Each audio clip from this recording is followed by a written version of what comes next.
down, I know you got me, baby.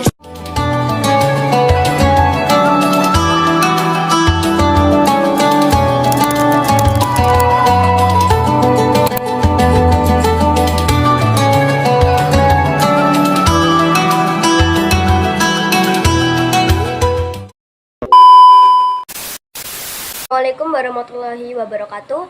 Perkenalkan, saya Alvina Fernanda, kelas 8A. Saya mau menjelaskan sedikit tentang salah satu kebudayaan yang ada di daerahku, yaitu bersih desa. Bersih desa adalah kegiatan yang dilakukan secara bersama-sama oleh masyarakat desa untuk membersihkan lingkungan desa mereka.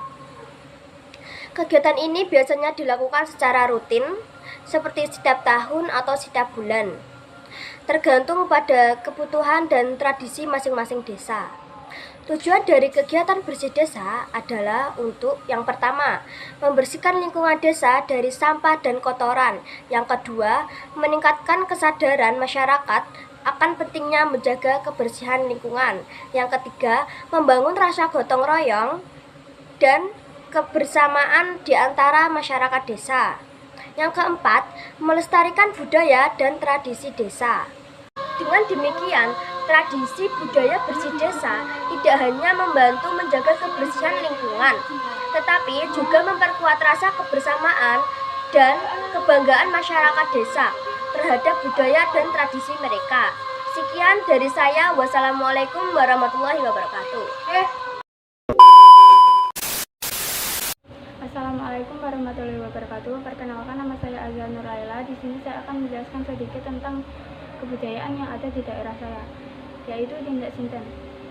Tindak sinten adalah tindakan yang dilakukan oleh seseorang untuk memenuhi kebutuhan atau tujuan tertentu, tetapi tidak selalu sesuai dengan norma atau aturan yang berlaku. Tindak sinten dapat dibagi menjadi beberapa jenis, antara lain: 1. Tindak sinten yang tidak etis, tindakan yang tidak sesuai dengan norma etika seperti mencuri, berbohong, atau melakukan kekerasan. 2. Tindak sinten yang tidak legal, tindakan yang melanggar hukum seperti melakukan kejahatan, melanggar peraturan lalu lintas, atau tidak membayar pajak. Tindak sinten yang tidak bermoral, tindakan yang tidak sesuai dengan norma moral seperti melakukan perselingkuhan, berjudi, atau melakukan tindakan yang merugikan orang lain. Faktor-faktor yang mempengaruhi tindak sinten. 1. Kebutuhan. Kebutuhan individu yang tidak terpenuhi dapat memicu tindak sinten. 2. Situasi. Situasi yang tidak mendukung dapat memicu tindak sinten. 3. Pengaruh. Pengaruh dari orang lain atau lingkungan dapat memicu tindak sinten. 4. Kepribadian. Kepribadian individu yang tidak stabil dapat memicu tindak sinten. Dampak tindak sinten. Dampak negatif tindak sinten dapat memiliki dampak negatif bagi individu, keluarga, dan masyarakat. 2. Kerusakan hubungan. Tindak sinten dapat merusak hubungan kepada orang lain. 3. Kehilangan kepercayaan. Tindak sinten dapat membuat orang lain kehilangan kepercayaan terhadap individu yang melakukan tindak sinten. Sekian dari saya dari penjelasan tindak sinten. Saya akhiri. Wassalamualaikum warahmatullahi wabarakatuh.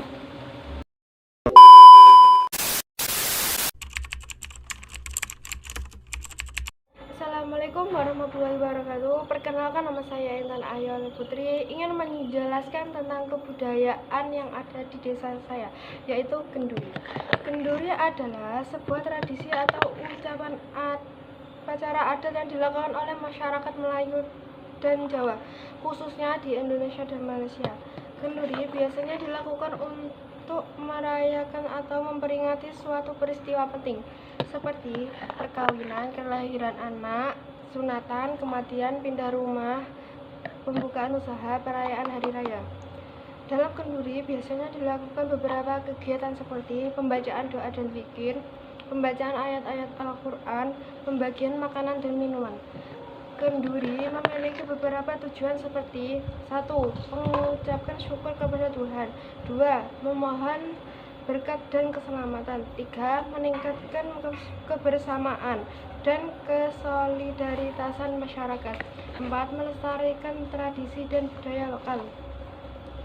Dalam masyarakat Melayu dan Jawa, kenduri dianggap sebagai sebuah kegiatan yang penting dan sakral karena dianggap sebagai cara untuk menghubungkan diri dengan Tuhan dan masyarakat. Sekian dari penjelasan saya. Wassalamualaikum warahmatullahi wabarakatuh.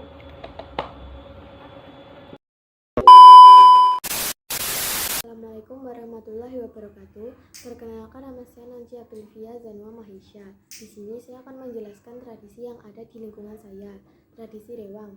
Tradisi rewang menjadi salah satu tradisi yang sangat erat hubungannya dengan masyarakat Jawa. Tradisi ini biasa ditemukan dalam masyarakat pedesaan, di mana sebagian gotong royong masih terpatri kuat dalam diri setiap individu. Tradisi rewang biasanya dilakukan ketika tetangga sekitar sedang punya hajat atau acara besar. Para ibu-ibu lebih fokus pada kegiatan masak dan menyiapkan segala kebutuhan pangan, sedangkan bapak-bapak berkumpul untuk mempersiapkan peralatan yang akan digunakan dalam acara tersebut. Dalam masyarakat pedesaan, ikut serta dalam tradisi rewang merupakan suatu kewajiban. Hal ini bukan hanya kepentingan kemanusiaan, akan tetapi untuk menghindari hukum sosial. Sebab, jika seseorang tidak mengikuti tradisi ini, maka dapat dipastikan ketika ia memiliki hajat nanti tidak akan mendapat bantuan dari masyarakat sekitar juga. Tradisi rewang juga menjadi momen untuk bertukar cerita maupun pengalaman antar wanita. Secara tidak langsung, mereka akan semakin dekat dan akan terbentuk hubungan persaudaraan satu sama lainnya. Bahkan, rewang menjadi penentu keberhasilan suatu hajatan. Apabila masyarakat bergotong royong dan mempersiapkan dengan baik, maka acara dapat berjalan sukses. Menariknya, seluruh masyarakat yang ikut bergabung dalam tradisi rewang tidak mendapatkan upah. Namun sayangnya tradisi ini hanya bisa dijumpai dalam masyarakat yang tinggal di desa. Sudah sangat jarang kita menemuinya dalam perkotaan. Oleh karena itu, penting bagi kita untuk melestarikan tradisi ini agar tetap terjaga dengan baik, yakni dengan cara selalu membantu tetangga yang akan menyelenggarakan hajatan atau acara besar. Apabila ini terus-menerus dilakukan dan menjadi suatu kebiasaan, maka tradisi rewang tidak akan punah, sehingga kita masih bisa meneruskan ke generasi berikutnya. Kita perlu memahami bahwa tradisi rewang bukan hanya sekedar kegiatan membantu dalam sebuah acara besar, tetapi juga mempererat tali persaudaraan antar warga masyarakat.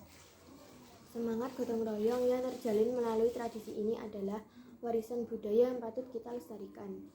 Kita juga harus memperkenalkan tradisi ini ke generasi muda agar mereka tidak melupakan tradisi yang sangat bernilai ini. Dengan demikian, kita perlu terus menjaga tradisi rewang sebagai bagian dari warisan budaya yang harus dilestarikan. Kita tidak hanya sekedar membantu dalam sebuah acara besar, tetapi juga mempererat tali silaturahmi antara tetangga dan